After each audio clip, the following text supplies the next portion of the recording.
Greetings, dear listener. I'm Jonathan Carlin. And I'm Benjamin Carlin. And we invite you to join us on our one-way ticket to the enchanting world of Harry Potter. So grab your wands and dust off your broomsticks and join us as we unlock the riddles behind the Owlery chapters. Whatever the fun letters were. That's right, guys.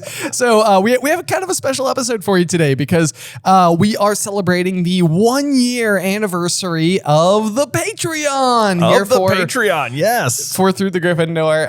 In case you guys are unaware, we have lots of really cool perks that all sort of like contribute to supporting the show and things that hopefully provide your listening experience with a bit more joy along the way, including ad-free listening, access to the Owlery, and for those folks who are interested in signing up for the annual membership here at Through the Griffin Door, you will also receive a page from one of Jay and I's books where we actually go out and specifically we take it to a print shop that one of our editors here, Isabel, used to work at, and there's this really cool like guillotine machine that uses like this like insanely straight blade to worthy of slicing Wormtail's hand off. That's right. That's right. Yeah. And it slices the spine, words people always want to hear. What a terrible way to phrase it. Yeah. It slices the spine clean off. So clean off the book. Clean off the book. So then we have all of these pages. Jay and I will go through. We sign every single page. On those pages, you get to see like all the highlighting that we do, all of the marking up, all the additional little the notes and the margins and all that stuff. Kind of our manic scribblings as we kind of go through the saga. So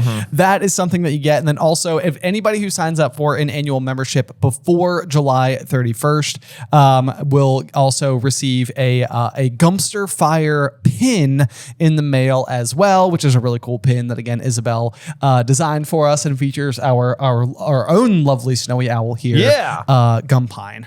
Yes.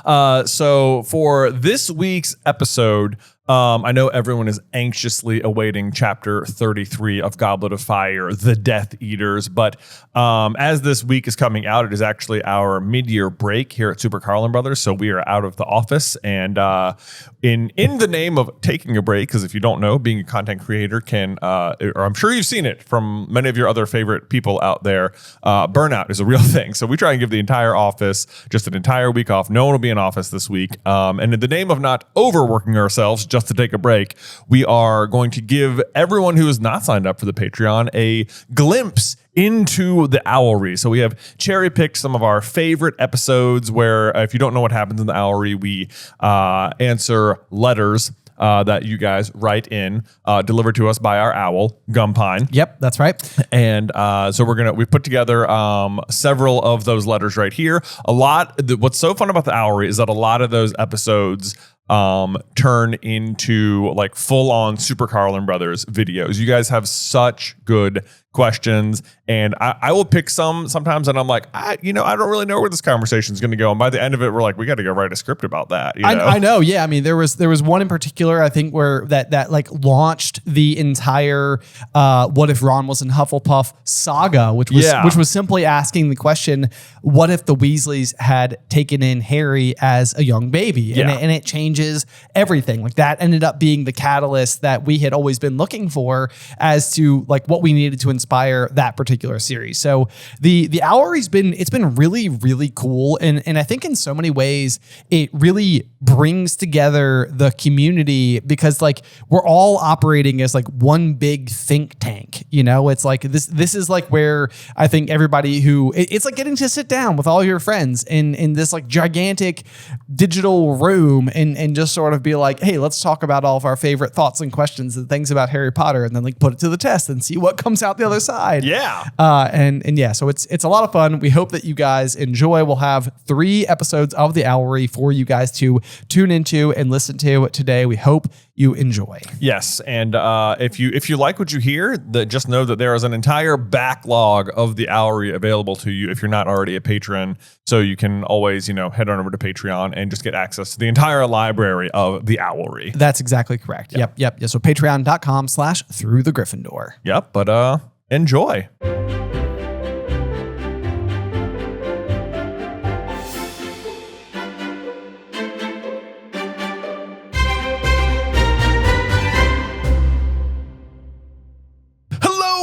everyone to the Owlery, where we answer real questions delivered by a real owl. And here he comes now. Wow, Gumpine, that was quite a flight. Have you been working out? I believe he has. Look at this. I mean, you look like you have traveled the southeast of America. The southeast of America. I mean, you don't see shoulder muscles like that on many owls. You don't. No. He's looking good. Fit. Yeah. He's got that fit. Got that fit. Yeah, you're doing great, buddy. Doing good. Today's letter comes from Megan Riffle. Megan asks... Wait. Riffle? Riffle. Great last name. Riffle. Megan Riffle. There's something, I mean, just truly delightful about the sound of the word riffle. I do. Yeah, that's a good one. It reminds me of like when you go on the river and you're looking at something that is rapids, but like kind of gentler, and we call them riffles. Those are riffles. Yeah, it's like, Yeah, how are those rapids look? Just riffles. Just riffles, no big deal. You'll be able to float right through. You don't need to look for the V's. Might even scrape bottom. Excuse me. You could scrape bottom. You could, yeah. But I mean, sometimes it's also worth casting a line out there because sometimes that's where the fish are going to be. Well, the fish want to be right behind the rocks where the current is going to bring them the most food so that they don't have to do any work, but the food comes straight to them. I mean, it's not so bad. So if you throw your line into the riffles, look out, fish. Whoa! Pop down, fish. Anyway, this person was like, I did not expect you guys to deep dive my name that much, but that's what we do around here. We deep dive all of the writing around here. Yes. So Miss Riffle. Miss Riffle asks, what if Harry had used the killing curse on Bellatrix in Order of the Phoenix? My dad says it would be for the better because it would have saved lives, like Dobby. However, I think it was more important for the fate of the wizarding world for Harry to not give in to the dark side of magic. Thoughts? Ooh, it's a very interesting question. Yeah. And I mean, I think even the Cruciatus curse, which he attempts, is about as like to the dark side, you know, early Return of the Jedi Luke Skywalker as Harry is going to get. Yeah, that's kind of where he's at. Like he does hit her with the Cruciatus curse. Right. It does like give her the spook. Right. She's like, whoa, okay, wow, okay. I say we're using real swords. All right, cool. all right. Not a game. Smirks a little bit. Yeah, that hurt. Not like full on torture, bones are on fire like when the Death Eaters do it, but he like spooks her with it. Yeah. And he does cast the Imperious Curse on 3 occasions, apparently. Yes. I connect Bogrod, the Goblin. Yep. On Travers, the Death Eater. Yes. And on Electo Caro. Yeah. Yes. In the Ravenclaw common room. So it's not, and like it's, you know, obviously they're all classified unforgivable spells, and he does do them.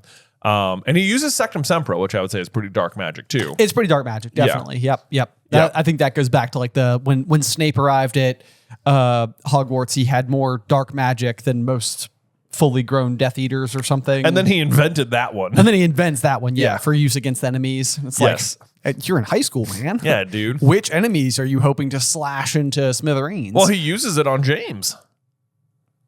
When? In the pensive. Like when Snape, they hit him with Impedimenta, and then he's talking to Lily, and like the impediment jinx is like wearing off, and Snape manages to grab his wand and he hits James, and it like slices his head. Oh, you're right. Yeah, it's not like the giant gash that Harry gives Malfoy. Right. So Harry's better at dark magic than Snape is what I'm hearing. That's what I'm hearing too. Yeah. Absolutely. Beat him at his own game. There's like a piece of him in Myrtle's bathroom. It's like, Potter, I'm extremely mad at you for doing this, but also like, boy, howdy. Like, wow. Game's got to respect game. You know, who taught you this? Oh, wait. It was me. I know it was me. Bring me your textbook. Runa Waslib. That's my nickname, sir. That's my nickname. A nickname? That's what my friends call me. Oh, no, what a nickname is, Potter. This is one of our favorite. It's a pretty dark scene. It is. But like I think the injection of like the Runa Waslib helps lighten the mood just a little bit. Just a little bit. It also seems so obvious that it's Ron's book. Yes. Like Runa Waslib's not a good enough cover. No. Yeah. I mean, not even by like a long shot. I mean, it is plainly evident for everybody, especially the person involved who can practice legilimens. Yeah. Like, yep. Harry stands no chance. Whatsoever. Anyway, not the point. The point is we're talking more about the flirtation with dark magic that Harry has. And I think the very important thing really when it comes down to this is the steps that Dumbledore and really Harry's like core personal values, like the way that these two things align, where extraordinary effort is placed in making sure that Harry doesn't ever have to kill. And yes, he is eventually able to win the day by still performing nothing more than a disarming spell. Yeah. Yes. So let's see. There's like, I'm trying to think, what are the ramifications? One, if Bellatrix is dead, and then if Harry had successfully killed her by using Avada Kedavra. Because I think, based on the fact that she does feel pain from the Cruciatus Curse, had he like aimed Avada Kedavra at her instead, I do think it would have killed her. It's an interesting one to say the least. Let me think here. I'm trying to remember the exact instance. When is Harry his most mad? I think it's in Prisoner of Azkaban, and we really highlighted it heavily while we were doing our read through, and we're like, he won't be this mad again until Bellatrix and Sirius's death. It is. Where is it?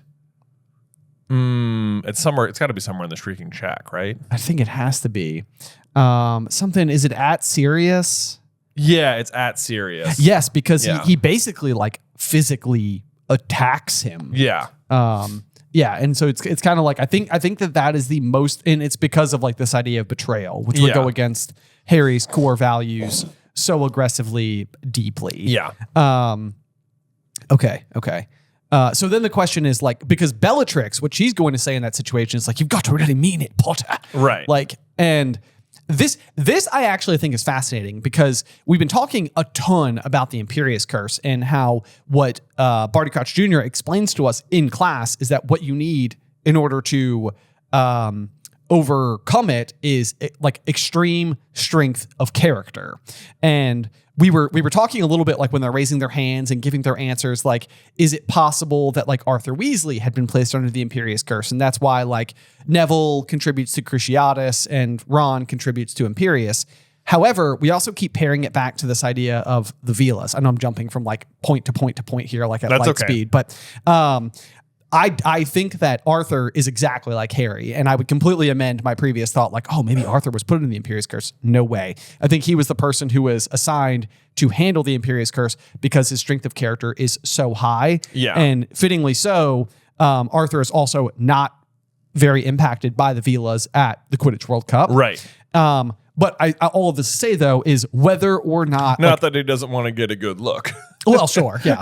But like... Let me polish my glasses real quick. But he also is like looking at Ron and is like, you're going to be wanting that. You know, and he's like shredding up the leprechaun, emblem or whatever. And what I'm trying to say, though, is that I think what makes Harry uniquely capable to throw off the Imperious Curse, something that even like Barty Crouch Jr. with all of his magical prowess can't do, is that Barty Crouch Jr. doesn't have strength of character. Harry has strength of character. Dumbledore has strength of character. Arthur Weasley has strength of character. These are things that can benefit them in resisting the Imperious Curse. But then on the flip side, as angry as Harry is in that moment after Sirius's death, I mean, this is top 2 anger moments. Yeah. Where it is like ferocity that is driving him. He is chasing her through the hallways. He is pulling out guns, and it doesn't work. Like, you have to wonder whether or not that is prohibiting his ability to execute spells like the Cruciatus Curse, like Avada Kedavra. Right. Oh, that was my big pathway to get to this moment. I think I see what you mean. Like if he hit like someone who has the kind of strength of character to fully repel the Imperious Curse, would they even be capable of casting Avada Kedavra? Precisely. Right. Yes, because they almost seem like a dichotomy of sorts. Like you can't be both. Yeah, and I mean, like even Bellatrix says something to the effect right after she's hit with it. She's like something like hot anger won't do it. You've got to really mean it, or something. Like she like diagnoses the problem. Yes. In the moment. Well, and this is something like the word cruelty involves the enjoyment of the pain being experienced. And so it's like I think it's a word that can be maybe misapplied at times. I don't really know if that's the point I'm trying to make. It's not really, but I think that with Bellatrix, like she enjoys inflicting damage Absolutely. in others. And because Harry would never enjoy inflicting damage, I think he lacks the cruelty necessary to successfully do it. Yeah, I agree. I mean, he does, I guess, successfully cast Sectum Sempra at Draco, but I guess he doesn't know what it's going to do. Right. Yeah. And he does immediately feel the remorse of it. He does. Yeah. Yes. I mean, he was definitely like playing with fire in that situation. Yeah. And I've wondered before with Sectum Sempra if there is anything to like we've talked a lot about like incantations and what role they play in executing a spell. And there's almost like part of me that wonders if like a sophisticated spell has like layers of protection surrounding it such that simply doing the incantation alone is not enough because you're not applying the proper magical theory to the spell. You are simply like saying the incantation and directing your wand. Mm-hmm. Does that make sense? Like almost like in spell creation, there'd be like more steps. And because Sectum Sempra is a spell that was created, even if it's by a brilliant person like Snape, who is very smart and very talented, like it's almost like rudimentary. It's raw in terms of its like calibration. Meaning what? That like Harry wouldn't. He doesn't need all of the intent for it to work.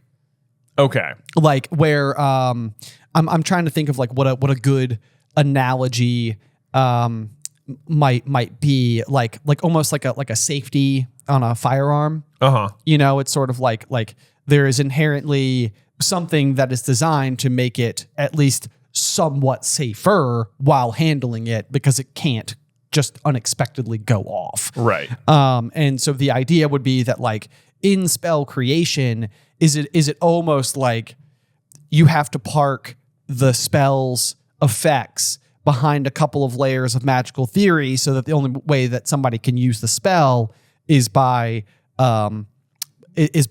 knowing wholly what they're intending to do with the spell. Right. Because otherwise, like the spells he learns from the Half-Blood Prince, I think we have Muffliato, Libra Corpus, Sectum Sempra, one that makes your toenails grow. Yeah. Did you do that to Goyle or something? It is a to Goyle. Yeah.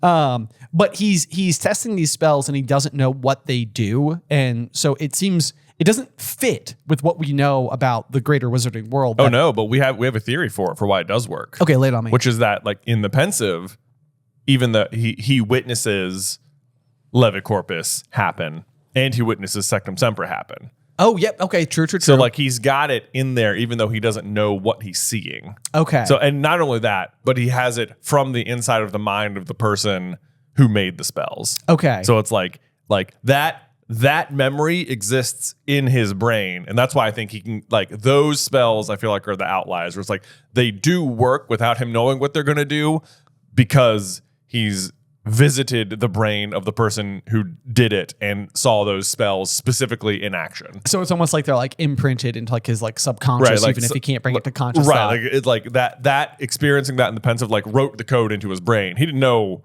all of it. Yeah. But yeah, it's like when he went to cast the spell, it's like the magic ran a check on his brain and was like, oh, it's right here.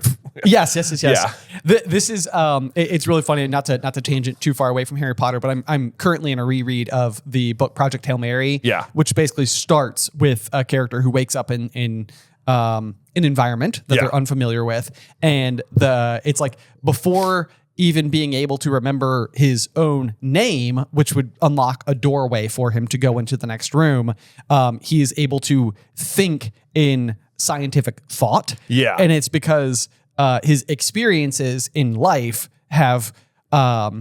He is so familiar with like physics. So like he's able to quickly suss out like, I think in imperial units, so I must be American or like... Right. Lithuanian or something like that. Yeah. There's like one other like European nation that also uses imperial units.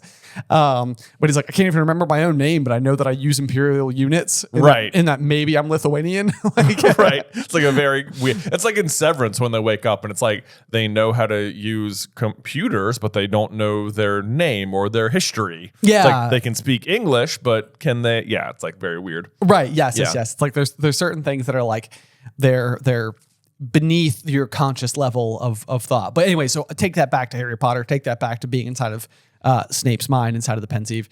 You would have this situation where he would be able to, yeah, you're right, collect the knowledge about what the spells did, even if he doesn't like live with it in his brain. So there's that. Okay, but so I think we've concluded that we don't think Harry even could kill Bellatrix. I don't think so. I don't think so. But for the sake of the what if, what if he did? What if he did? Okay. What if he did? So big things that would come from Bellatrix following Order of the Phoenix. Of course, you have to talk about the Unbreakable Vow. Unbreakable Vow, which she sort of like is there to perform. Yes, for Narcissa and Snape. So technically, she's not involved with it, but she is. Yeah, she's the one who casts it. I don't know if it makes a huge difference whether she's like whether the vow is made or not, because Snape is doing it under false pretenses because he already has the same orders from Dumbledore. So like he already intends to carry out what they promised to do anyway. Okay. Right? Yep. Right. So there's that. Not to say another Death Eater couldn't do it or whatever. Also true. Yeah. Also true. Let's see. Oh, well, I think we can back it up even further, because the other big thing is like one, there's no Bellatrix moving forward. Yeah. But two, if Harry kills someone, it like splits his soul a little. Yes. Right? Also true. Which is problematic almost immediately, because during Dumbledore and Voldemort's battle, Voldemort tries to possess Harry. Right. And it causes him such pain because he's coming into contact with a whole soul. Oh. But now it wouldn't be a whole soul. So all of a sudden, I mean, you can immediately start to see where the risks would be way, way, way greater. Yeah. You're absolutely right. Because going forward, there is a certain kind of peace of mind that Harry will be able to know, which is that Voldemort cannot possess him, which is something that has occupied his fears for all of Order of the Phoenix. Right. Because he thinks he's the one who attacked Arthur Weasley. He thinks he's the monster. Yeah. And then Voldemort attempts to do it and can't, which basically takes that off the playing field. Off the table. Yeah. Yeah. But so if he's able to successfully do it, what he's saying is like, if death doesn't matter, then kill me, Dumbledore. You know, he's trying to get Dumbledore to kill Harry. But like Harry's able to throw Voldemort off. But like if Harry can't throw him off, then does Dumbledore kill Harry? Right then and there. Right. Oh, jeez. I know. Which one seems like it would return Voldemort to mist form again? Maybe. Let's see. Okay, yeah. So Voldemort Prime is present. Yes. Voldemort Prime is there. Harry is a Horcrux, but Voldemort doesn't know Harry's a Horcrux. Right. So I think we would eliminate if Dumbledore kills Harry in this state. Because Voldemort has assumed sort of like a mist form anyway to possess him. Yep. So he's just sort of in there. And Avada Kedavra, when it backfires, that's what initially obliterates his body anyway. Right. Right. So if he's just hit with it straight on, the Horcrux inside Harry should die, and the and Voldemort Prime should lose his body again. Again. Wow. But Harry's dead. Which is a problem. Dumbledore's like, no, but he's not. But he's not, because he's already anchored by the Love Crux. By the Love Crux. So but it's not Voldemort. Right, it's not Voldemort who kills him; it's Dumbledore. Right, or is it Voldemort because he was possessing him? Oh, we're getting real. Oh boy, it's a lot of problems. This is like taking a pair of wired headphones and just lobbing them gently onto your couch, and all of a sudden they're a tangled mess. It's exactly what it is. It's like, okay, so would it be Dumbledore's curse that killed him, or Voldemort's possession of him that killed him, or would he even be able to come back to life because his soul is split? Would the Love Crux not work anymore? Oh, this is a lot of really deep questions. It's very, you're right. It's a lot of problems. So the other big thing that seems to be relevant, at least when Harry will eventually encounter Dumbledore in King's Cross Station, is that he's like, I meant to die. And Dumbledore specifically says, like, and that will have made all the difference. That's true. Harry does want to die in that moment. He does. He says, like, kill me. Yeah, I think he says it. Okay. Yes. Okay, so I think that if that's what's going to make all the difference, I think we can say that Harry would still be able to come back to life. Okay. Okay, so Harry could come back. Voldemort's in mist form again. Harry Crux destroyed. Yep. All the other Horcruxes are still there. All Voldemort's Death Eaters, or a huge portion of them, are rounded up, and Bellatrix is dead. So he sets him back pretty significantly. Voldemort. Yeah. Yeah. If all that plays out the way we think it would. Yes. Yes. Which is complicated, to say the least. So, okay. Yes. So Dumbledore attacks Harry. Voldemort is not in prime body. He's occupied Harry. But the Horcrux inside of Harry would die. The Love Crux would keep Harry alive, but Voldemort would be bodiless. And Harry would not have to die again. Right. And Voldemort would have to get his body back again. Hard stop. Yes. And he'd be down one major lieutenant. Yes. In the form of Bellatrix. Right. So he is what Death Eaters aren't at the Ministry then, like Wormtail. Wormtail. Snape. Who at this point could just be like, yeah, it was me. It was me. Because now they just got to hunt down the Horcruxes. And just now, if they get rid of the Horcruxes while he's in mist form, it's like, boom, you're dead. Yeah, does anything change? So Dumbledore... Okay, so does anything change with Dumbledore's plan then? Because he intends for Harry... Like, why did you make it so difficult? And... Like, Harry asks Dumbledore that question in King's Cross Station. And I feel like what does Dumbledore's response is something like, I didn't want your hot head to get in the way of your good heart. Right? Yeah. I counted on Miss Granger to slow you down. Right. But that's in response to like him learning about the Hallows. Like, I wouldn't want you to lay claim to those items at the wrong time. Okay. Well, so my curiosity though is that if Harry no longer is needing to face death, does it change anything about the way that Dumbledore enacts his own plan going forward? Well, at this point, his hand's not even cursed. His hand is not cursed, but he is weeks away from usually finding being cursed. Yeah. Yeah. I suppose it's possible he would just bring Harry into the fold sooner. Okay. You know, like bring him with him to the ring Horcrux. Right. And then maybe Harry can be like, sir, don't put that on. So, you know what's also crazy here is that if they were able to destroy the Horcruxes faster than Voldemort could revive his body, then he would just, the mist form of himself would just go away. Then he would just go away. Yeah. If he doesn't have a body, then it just goes away. And I think it'd be pretty hard to get a body back because he would have to, well, let's see, what would he need again?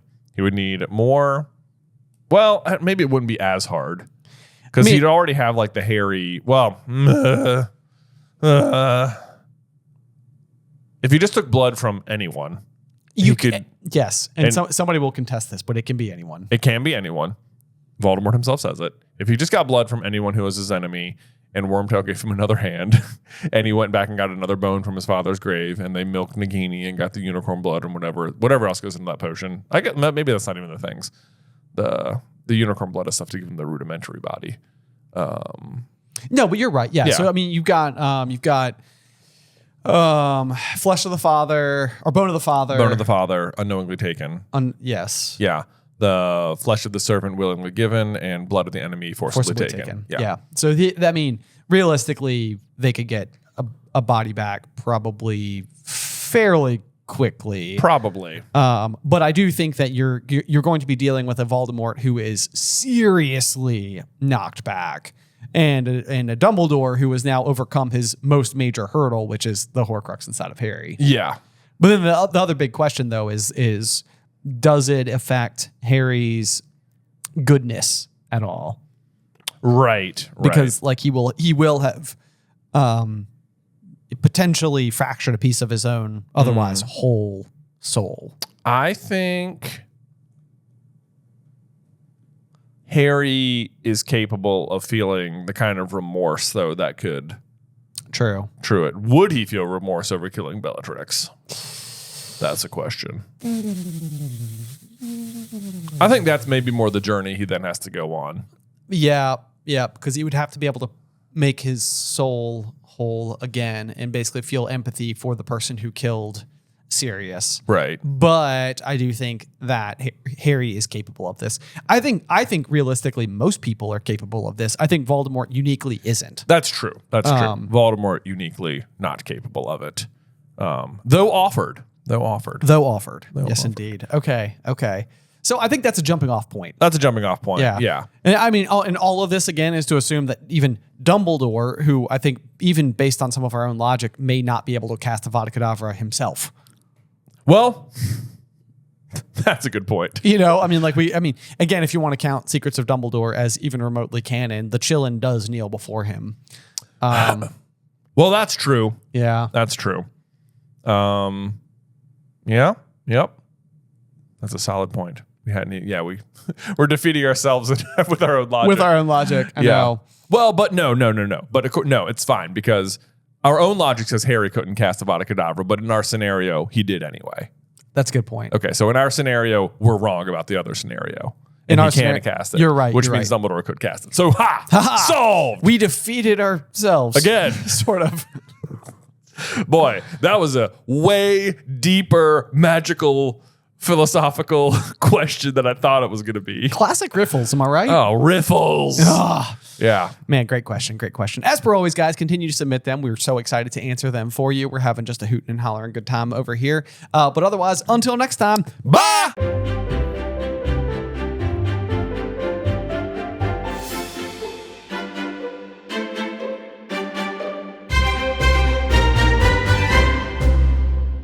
Welcome, everyone, to the Owlery, where we answer real questions delivered by a real owl. And here he comes now. Hello, Gumpine. How are you today? Spectacular flight pattern on that one. Absolutely. Way to go, Gumpster Fire. Gumpster Fire. Today's letter is sent to us by Leslie Chandler. Hi, Leslie. Hi, Leslie. Leslie says, in Order of the Phoenix, we learned that someone can only be born a Metamorphmagus. So if Tonks is a Metamorphmagus, is it implied that someone on her mother's side is also a Metamorphmagus since her father is a Muggle? If so, who in the Black family do you think is a Metamorphmagus? And do you think it's possible Draco could have a child that is a Metamorphmagus? Oh man. Interesting question that now makes me wonder how well I know the Black family tree. Well, Ben, as a matter of fact, I went back in. Oh, did you? I was like, okay, I like the premise of this question because it's fun to think that there's another one out there that we are simply unawares of. Yeah. I mean, it can make all the difference in the world. I mean, somebody in disguise. Somebody in disguise, exactly. So, but of course, I was like, do I know the Black family tree?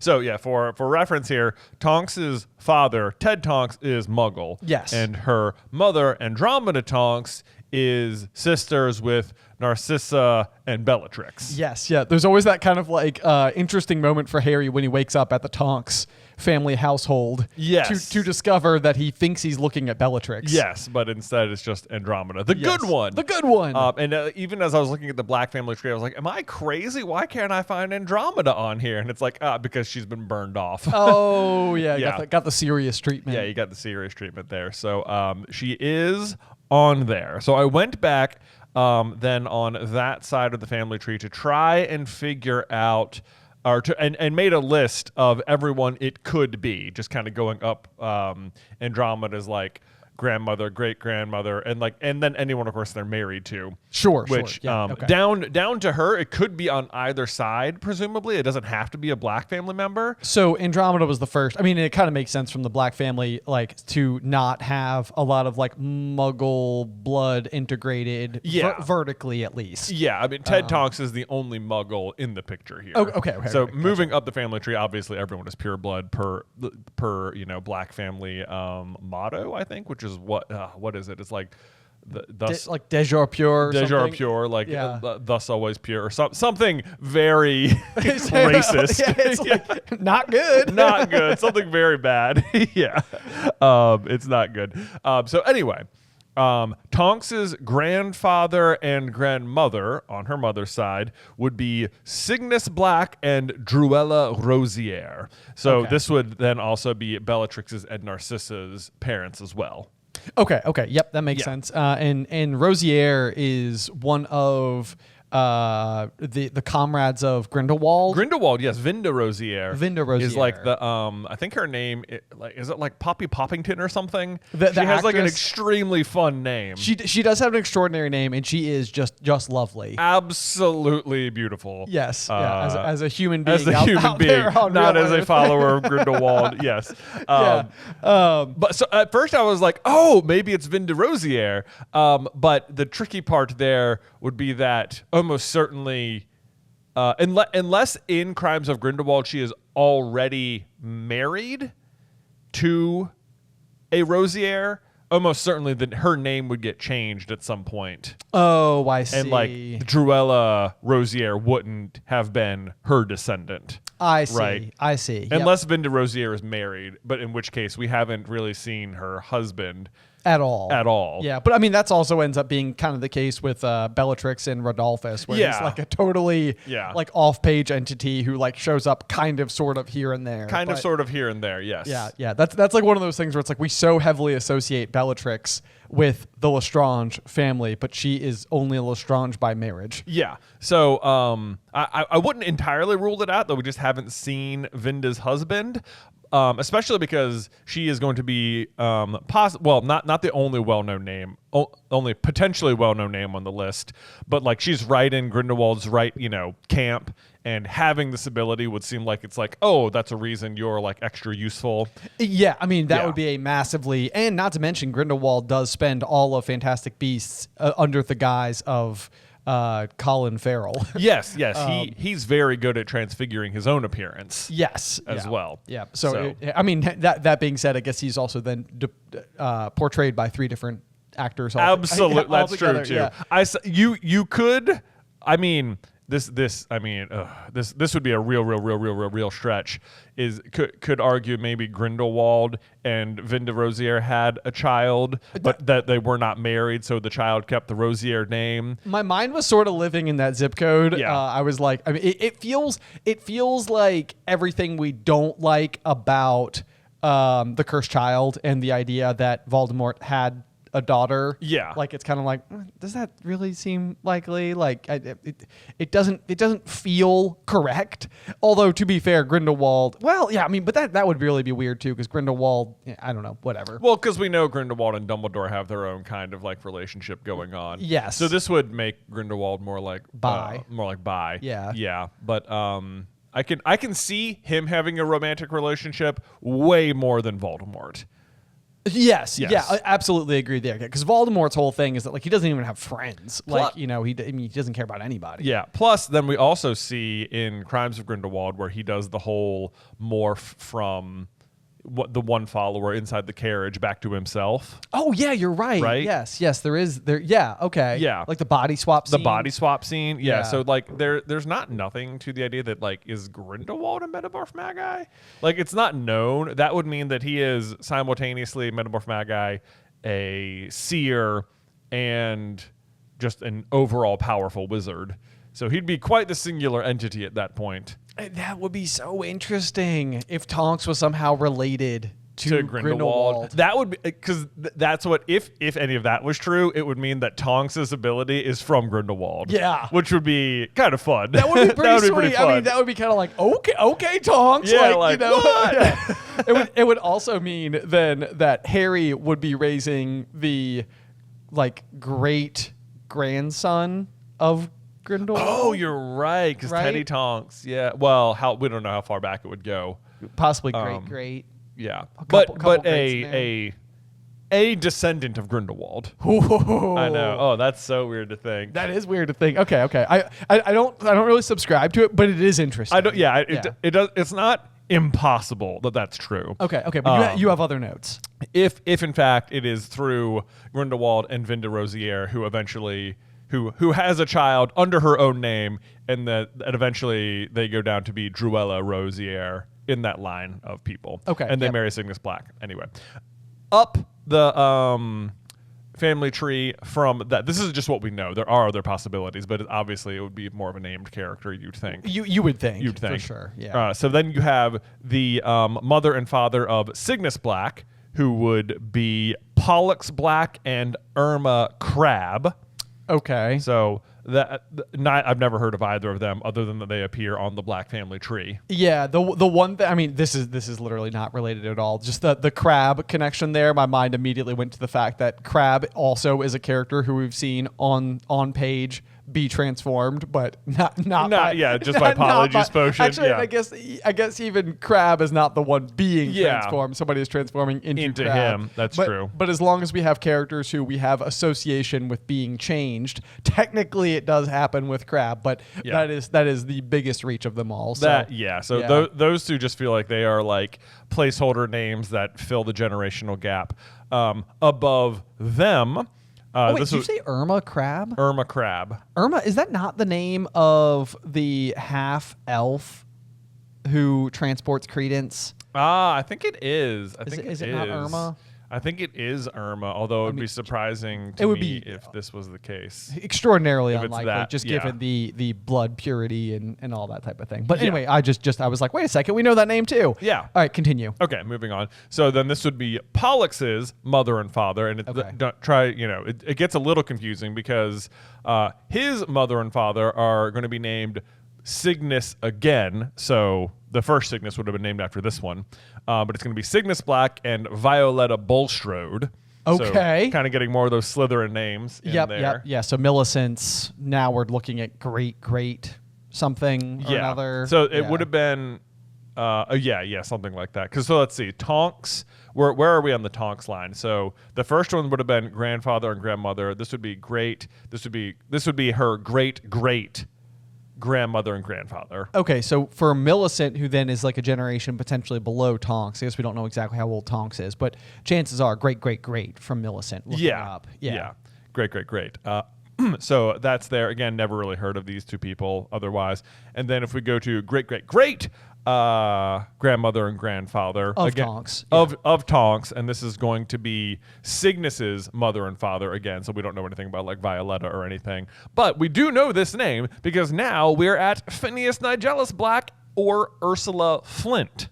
Oh, wow. Okay, so Flint is going to be, now we're looking at Marcus Flint. Way up the line. Man, it is so bonkers how they really are like third, fourth, eighth cousins removed, whatever, those types of things going on. Okay, so Flint we know from Marcus Flint, who was, of course, the captain of the Slytherin Quidditch team when Harry arrives at school all the way through year 3. Because this was the Flint rule. This is the Flint rule, like all it's like an anachronism. Unless he failed a year or something. Unless he failed a year, Which, I mean, if Crabbe and Goyle were getting through, I feel like Marcus Flint somehow he's the he is the captain, right? Yeah, that's true. Like they're not giving that to like just idiots. Exactly. Yeah. Okay, so then the other name though, we have Phineas Nigellus, and this is now reaching headmaster of Hogwarts. Yeah, like 100 years ago. Okay, in like the 1870s. He is actually the headmaster when you were playing Hogwarts Legacy. Oh, okay, got it. Okay, so at least 1890s. Is that the decade that's supposed to be taking place? Yeah.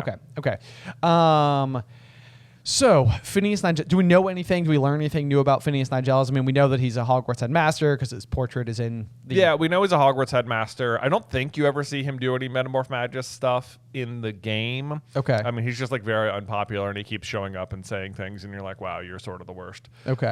But like, it's not like, if you look up known Metamorphmagi, he's not one of them. So it's not like that's revealed information or anything. And it feels like that would have been the chance to do it. Right, and then all of the other known ones are all like Hogwarts mystery nonsense stuff. Okay, I don't count. Yeah, I don't either. Yeah. I mean, it's hard enough to know what amounts of like Hogwarts Legacy we take or don't take. So it's all sort of grain of salt type situation. But okay, so let's let's see. So is there somebody who stands out to you as chief contender? Honestly, given our discussion, I really think Grindelwald is the one that stands out I know, as the most likely. Surprise, which is not where I thought this was going to go, because yesterday I was like, wait, the names don't work. But and it's like one where we'll never know, because we're not going to get the last two Fantastic Beasts movies, whether Vinda Rosier could have had a relationship with Grindelwald in some capacity. I mean, there's a couple of different things that like make me hate it less. I mean, Grindelwald is obviously a terrible, terrible individual, but he is flawed in a much more human way. I mean, and on the extreme still. I feel like I need a hedge in a lot of ways, but like. He is more human. He is capable of love. He does show remorse in the later years of his life. Things, all of which Voldemort is like incapable of. Yeah. So it's like there's a much more like Voldemort sometimes is like a weird villain because it's like he doesn't come across as like human. Which is why like I struggle so much with the idea of him having offspring, because it's just like it just doesn't feel like it makes sense. Yeah, he doesn't need, like, if his plan is immortality, then he doesn't need offspring. Exactly. Like he is his own legacy. Exactly. Yeah.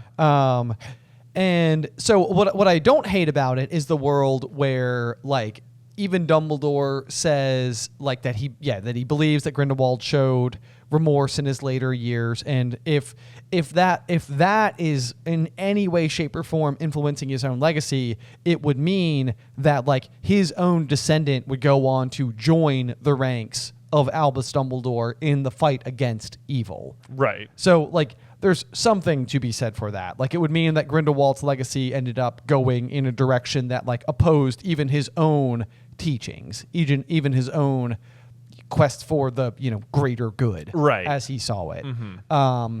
So there's something there, I guess. It would be the closest character on that list that would give us something to work with. I mean, the inclusion of the Rosier name, is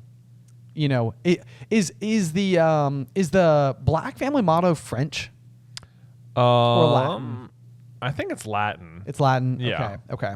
Because I was going to say, I think Rosier seemed heavily included in the Crimes of Grindelwald installment and continues to be afterwards. But she seems to be French. I think so, yeah. Like Rosier is a French name. Yeah. And then like when you get to the graveyard scene with Voldemort, as he's like walking around the circle naming the Death Eaters, he like specifically mentions that Rosier was killed in the line of like duty or whatever.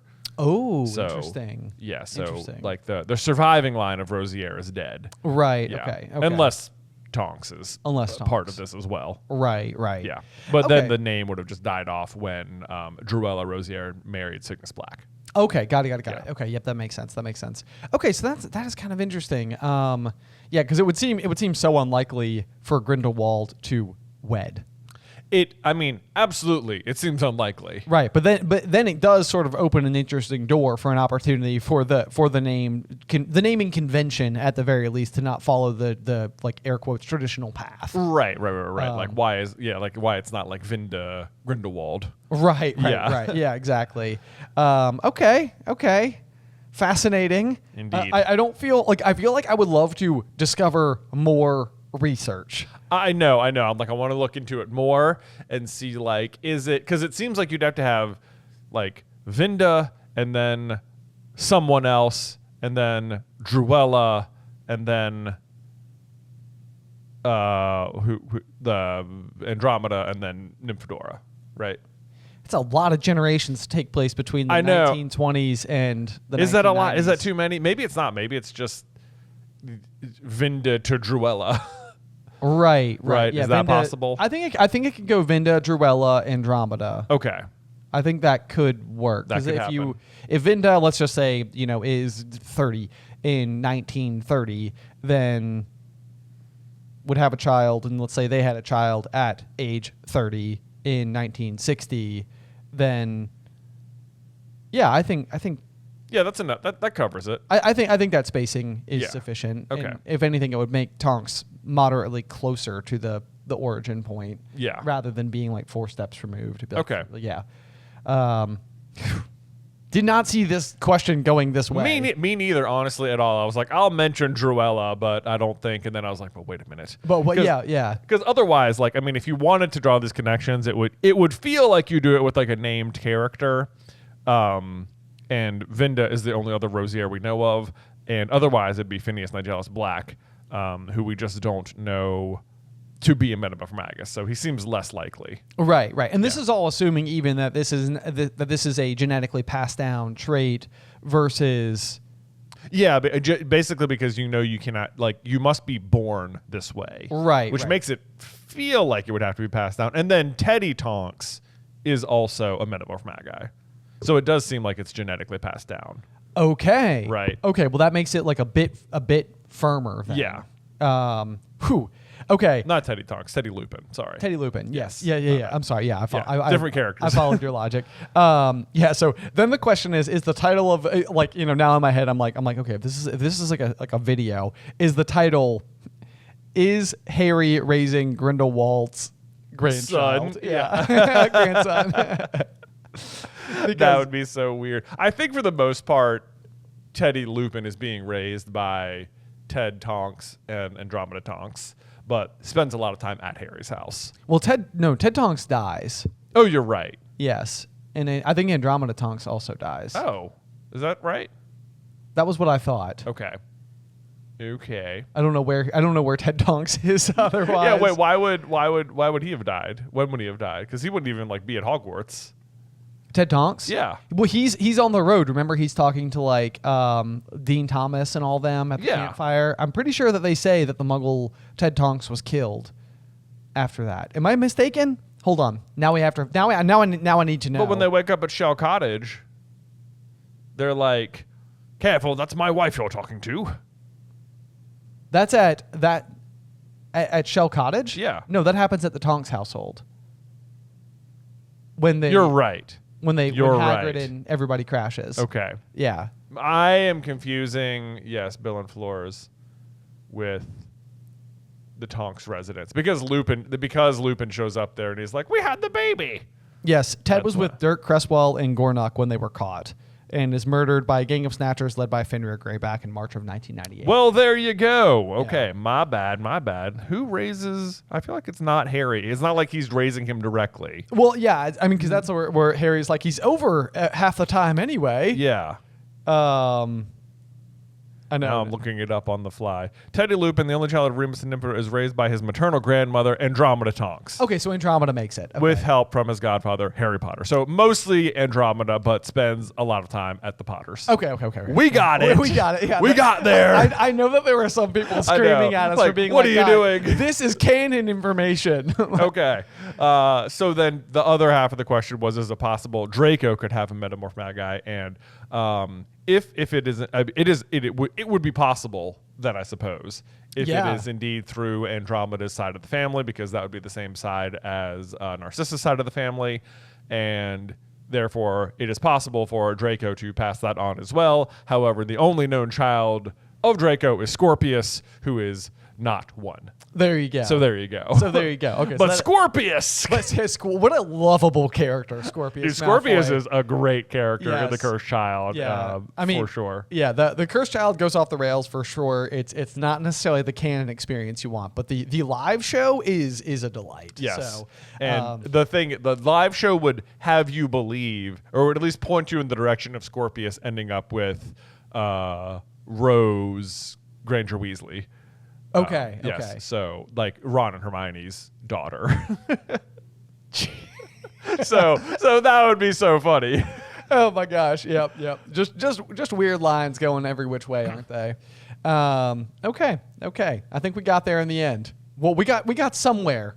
We got somewhere. Maybe Harry is co-raising Grindelwald's great grandson, who inherited his Metamorphmagi ability from the other greatest dark wizard ever. Yeah. And his mom. Boom. There you go. Mic drop. Thank you guys, as always, so much for tuning into the Owlery. This episode has been available to everybody. We wanted to put a sample out there in the world in case anybody was on the fence as to whether or not to tune into the show. Yeah. Each week we do something exactly like this, where we take one of the questions submitted by you guys, and Jay and I try to sort of suss it out in real time. I think in a lot of ways, I mean, sometimes it even goes on to be a theory video for Super Carlin Brothers. So I know I'm like this feels like, I don't think we've ever done a Tonks video. I don't know that we have. Yeah, it's like is the door open right now? But this is sort of what theory writing in office tends to look like, where we will take a concept and we will start pulling strings at it, and we will see how far we can take it and then how much the evidence will support it. So it's kind of like you guys are getting a glimpse into like what the actual, like how the sausage is made. Exactly. And hopefully it's enjoyable, because I know that there have been numerous occasions where we have like started one of these conversations with like, okay, I think we've got it figured out. And then we're like, well, 180 completely as the conversation goes on. Yeah. Including this one. Including this one where I was like, oh, maybe it's Phineas Nigellus Black because we've heard of him. Right. Yeah, but now more going that Vinda Rosier. But Vinda Rosier. Yeah. There's that. It's fun. So anyway, guys, hope that you have enjoyed. Hopefully you'll consider signing up for the Owlery, getting to know our good old buddy Gumpine here. But otherwise, until next time, bye.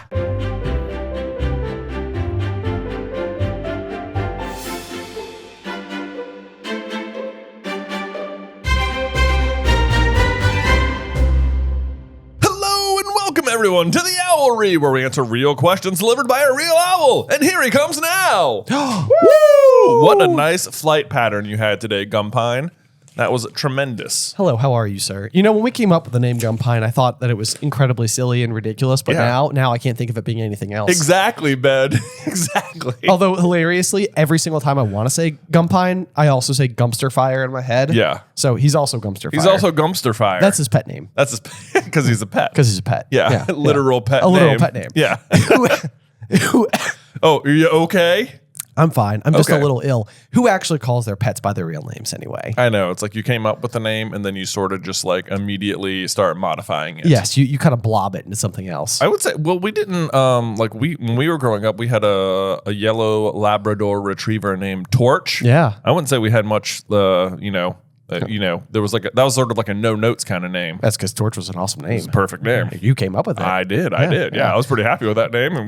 Our dad had just run with the Olympic torch, which is how that ended up being the name of our dog. I know. Yeah, it was Torch. great. Torch. It was such a good. I've never heard anyone else's dog named Torch. Precisely. That was a good name. Maybe it's catching on. Maybe it was. You know what? I bet before I die, I meet a human named Torch. You think so? I think so. I could see it happening. Like a Human Torch? It sounds like a Hunger Games kind of name. Or like a Fantastic Four kind of name. Yeah, Human Torch. A Human Torch. A Human Torch. Yeah, you get it? This was, I get it, because that was his name. Johnny Storm. Yeah.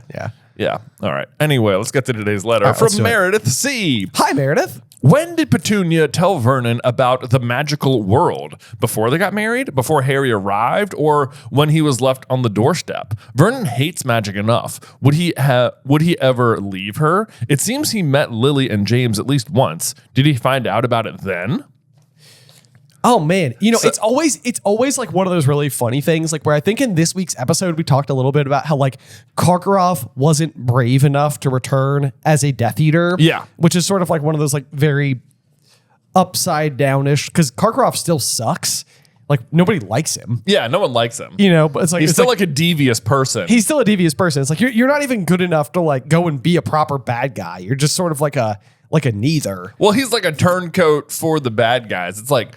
He basically is just like, I don't think he believes that Voldemort's ever coming back. Well, maybe that. Yeah. He's just sort of like, I'm in it for me. I've always been in it for me. Right. Yeah. But so the reason I bring that up is because I think there's like a weird, like, it's a weird compliment to pay to Vernon, because it does seem like he fully adopts Petunia's hatred of magic. Yeah. Which is even kind of, it's kind of interesting because, like, sometimes this happens with your friends. It's like, I don't like that person. And so out of respect for being friends with this person, you're like, I also don't like that person. I got you. Yeah. They are now our mortal enemies. Exactly. You know, it's like, exactly. that's what friends are for. You know, and so this is like, you know, it's like, hey, what's something you really don't like? It's like, all right, I agree. I also despise it. Yeah.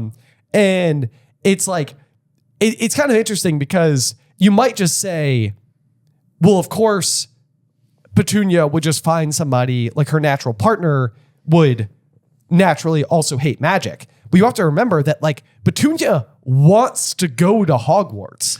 Right. She, I mean, at one point wanted to go to Hogwarts. Right. Like her yeah. hatred of magic comes more from jealousy. Yeah. Like it started from a place of jealousy and just turned like inward on itself and is now just complete hatred. Right. Yeah. And so I can almost see a world like, to me, it's like, I bet Petunia, like, because Vernon, it's almost like a Muggle Obscurus. it is like a Muggle Obscurus. That's kind of what she is. Yeah, she's weird. like a Muggle Obscurus. That is a fantastic analogy. And I think exactly what's happening. It seems to me that Vernon doesn't, like, he hates magic, of course. Yeah. But he hates like Muggles acting out of the ordinary as well. Like Right. on his best day, he's still yelling at people at his office. He's still like yelling at the neighbors for running the water during the hose ban, even though he's doing it. Yes. Like he hates magic, but he also hates everyone. He kind of hates everybody. Yeah. He is like all about like order and consistency and reliability. And I imagine that then like even from like his parenthood and everything, like he has his son who he's ridiculously like, you know, just showering with excessive amounts of gifts and such. But even Harry being there, I'm sure to him is like a liability towards his own son's trajectory towards being like in his mind what it means to be like orderly, normal. No, yeah, big air unquote. quotes normal. Big air quotes normal. Yes. Yeah. And so like I'm sure that's like a huge amount of where his hatred of Harry is really coming from. Yeah. Is the belief that like it's the phrasing like they went and got themselves blown up. Yeah. You know, it's like who would act so recklessly as to be the victim of the Dark Lord's intent? Oh, right. You know, like it's their own fault. Yeah, he's like gaslighting the whole situation. exactly. Yeah. So what is the question? When does the when would Petunia have told him about Lily being a witch? Would it have been before they got married or after, or like when do we think it is? Like when Harry shows up? Like yeah, it's a good question because let's see. So Dudley is just a little bit older than Harry. Just a little bit. And the Potters have been in hiding presumably since even before Harry is born. Because it's like as the 7th month dies. Yeah, presumably. So it stands to reason that Dumbledore would just go into action right then. Right. But did they go to... They went to the Potters. Did they go to the Potters' wedding? I can't remember. There's the vase that gets broken. There's the vase. So they're at least in contact enough for that. Right. Yeah. That's a wedding gift, right? I think that was a wedding gift. Okay. Which doesn't necessarily mean they went. And who's older, Petunia or Lily? Petunia. Petunia's older. Okay. Yeah. So I'm trying to math my way into when I think Vernon and Petunia would have gotten married based on like the timelines that we know and whether or not James and Lily would have attended. Because their wedding. That seems more like what would happen. That's maybe when they would have crossed paths. It could have been. But I mean, you know, that's a situation where Lily is Muggle born. So like what kind of goes through my mind is like, would they show up like as a witch and wizard at their wedding? And it's like, probably not. Not. Like Lily's going to know how to, like, she's like Hermione. Like she knows how to do it. How to do the thing. Yeah. So she could probably very easily instruct James similarly. Yeah. You know, so I don't think that would necessarily be an issue. I feel like the magic would just come with the delivery of Harry. Like she wouldn't have told them at all. Vernon at all. He's like surprised on that day. Yeah. I think you might be right. I think because I don't know if he would have just been like, I think learning about it at all would have been. But there's even before Harry gets there, he's like, no, because he asks Petunia when he gets home, because when he's going to work in the first chapter, yes, okay, walk me through it. He sees people in the robes, he sees the cat, or sees McGonagall, he hears the whisper of the name Harry Potter. And he's like, oh, I'd never even met the boy. Maybe he wasn't even named Harry. Maybe it was Harold or Harvey or whatever. Right. And then when he gets home, he asks if she'd heard from her sister lately. And he really doesn't want to ask her because any mention of her sister throws her off. Okay. And he said just funny people in the street. Thought it might have had something to do with her crowd or whatever. Okay. So he must know about magic. At that point. Okay. I mean, that's a good point, unless it's sort of Vernon's the kind of person who's going to put a lot of stock in what is your career? That's how he's going to size. It's what kind of car do you drive? What does your lawn look like? What is your house? All that type of stuff. He's putting stock in a lot of materialistic, kind of glossy type of things. And if Lily and James are in the fight against Voldemort, then how do you even describe their profession?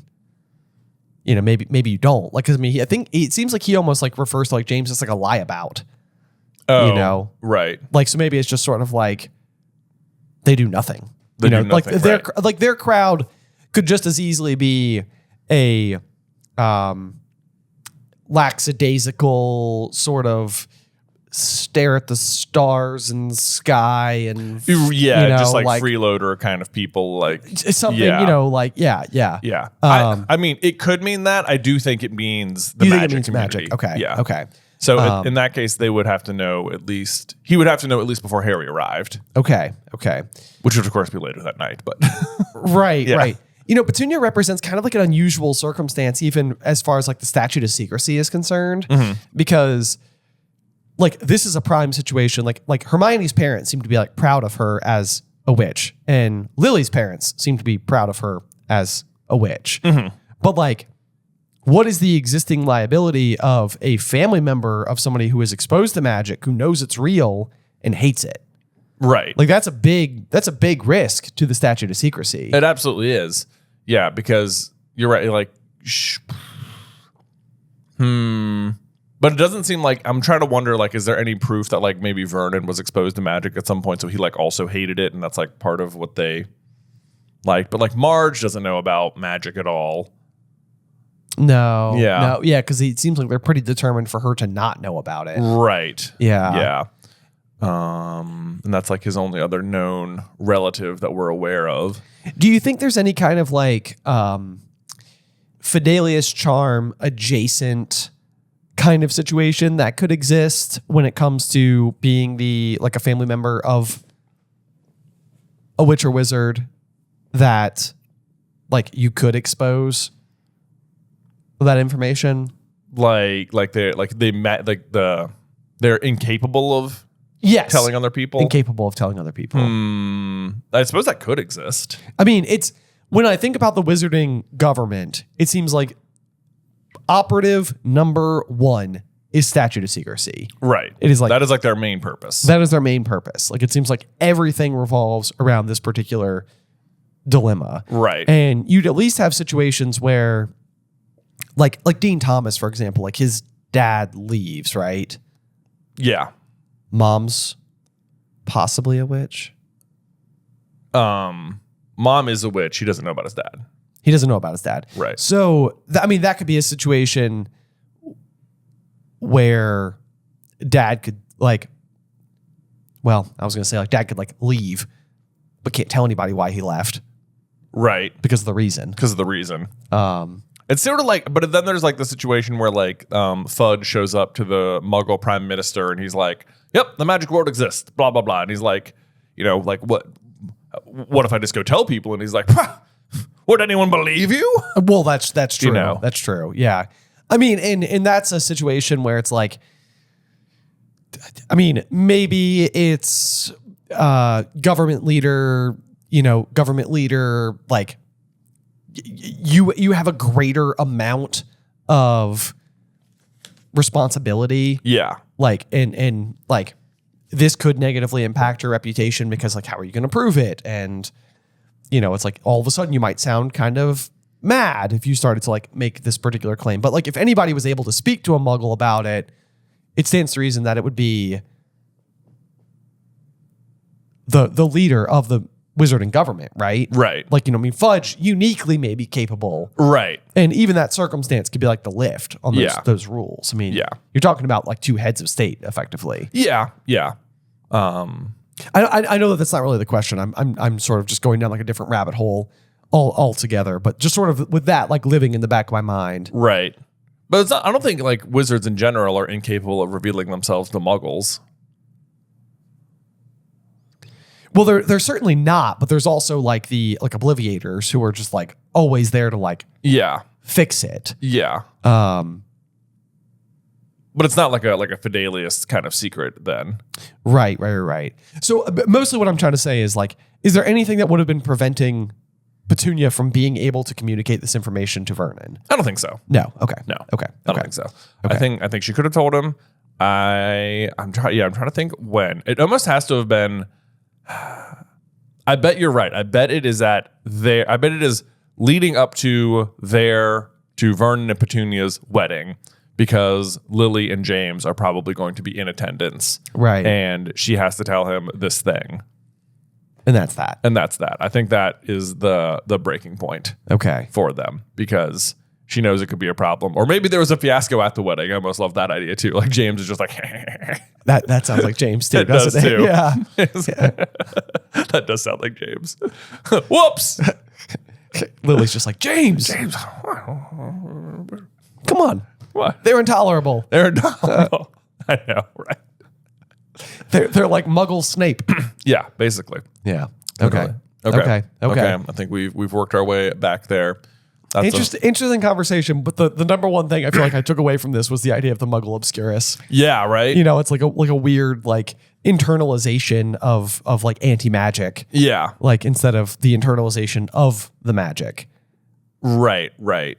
She's like repressed her. An Obscurus is when you are actively repressing your magic. This would be like actively repressing your like desire to have magic. Yeah. That's weird. It's a weird one. It is a weird one. Yeah. But it does seem to breed like an unusual and like unfailing kind of hatred. Yeah. In them. But they still take Harry. They do still take Harry. But I mean, they like all but torture him. I mean, it's so bad. Yeah. You know, like it's just, I mean, under any circumstance, it's just not an acceptable situation. Oh, really not. Yeah. No. So, okay.